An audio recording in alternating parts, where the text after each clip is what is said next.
In Harihar Nagar, Kabuliwala, lunch box ഇവയെ connect ചെയ്യുന്ന ഒരു സംഗതിയുണ്ട്. അത് ഒരുപാട് പടങ്ങളിൽ, ഒരുപാട് സ്ക്രിപ്റ്റിൽ ഉപയോഗിച്ചിട്ടുള്ള ഒരു സംഭവമാണ്. ഒരു നോൺ ലിവിങ് തിങ്, ഒരു ഇനാനിമേറ്റ് ഒബ്ജക്റ്റ് സ്ക്രീൻ പ്ലേയുടെ മുഖ്യ ഭാഗമാകുന്നു, അല്ലെങ്കിൽ സിനിമയിലെ ഹീറോ ആകുന്നു. ആ ഒരു പാറ്റേൺ ആണ് ജിത്തു ജോസഫ് പടവായ നുണക്കുഴിയിലുമുള്ളത്. Hi, this is DTH. ഒരു സാധാരണ സിനിമാ പ്രേമിലെ ഫിലിം റിവ്യൂയിലേക്ക് സ്വാഗതം. ജിത്തു ജോസഫിന് പ്രത്യേകിച്ച് ഇൻട്രൊഡക്ഷൻ കൊടുക്കേണ്ട ആവശ്യമില്ല മലയാളികൾക്ക്.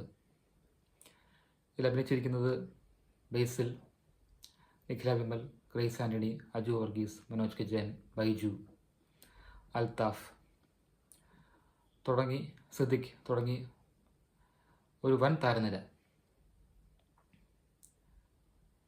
ജിത്തു ജോസഫ് ഒരു സ്ക്രിപ്റ്റ് റൈറ്റർ കം ഡയറക്ടർ ആയതുകൊണ്ട് പുള്ളിക്ക് എപ്പോഴും ഒരു കഥയും തിരക്കഥയും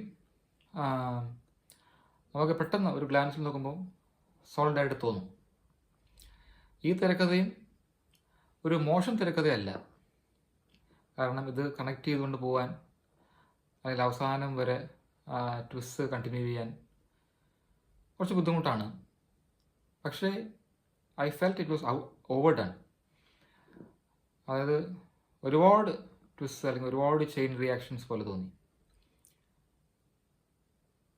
പിന്നെ പെർഫോമൻസസ് വളരെ വളരെ മോശമായിട്ട് തോന്നി ഓൾമോസ്റ്റ് എല്ലാവരുടെയും. ബേസിൽ മാത്രമാണ് ഒരു സേവിങ് ഗ്രേസ്. 1-2 സീൻസിൽ, 1-2 ഡയലോഗ്സിൽ നമ്മൾ ഉറക്കെ പൊട്ടിച്ചിരിച്ചു പോകുന്ന രീതിയിലുള്ള അഭിനയം പുള്ളി ചെയ്തിട്ടുണ്ട്. അതല്ലാതെ നിഖില വിമൽ ഭയങ്കര മോശമായിട്ട് തോന്നി.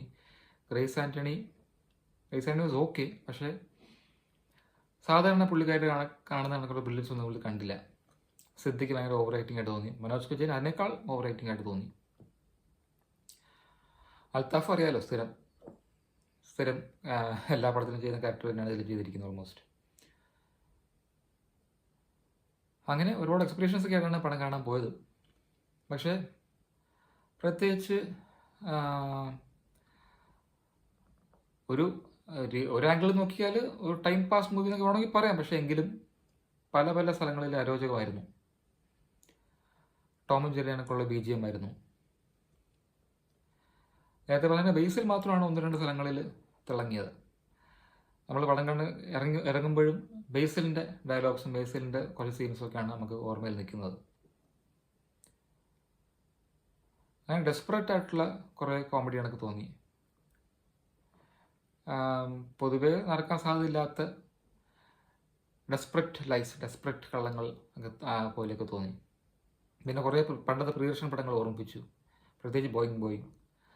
അങ്ങനത്തെ ആ ഒരു ട്രീറ്റ്മെൻറ്റാണ് ഇതിലും കൊടുത്തിരിക്കുന്നത്. തുടക്കം അപ്പം പ്രഡിക്റ്റബിൾ ആണ്, കുറേ വളിപ്പുണ്ട്.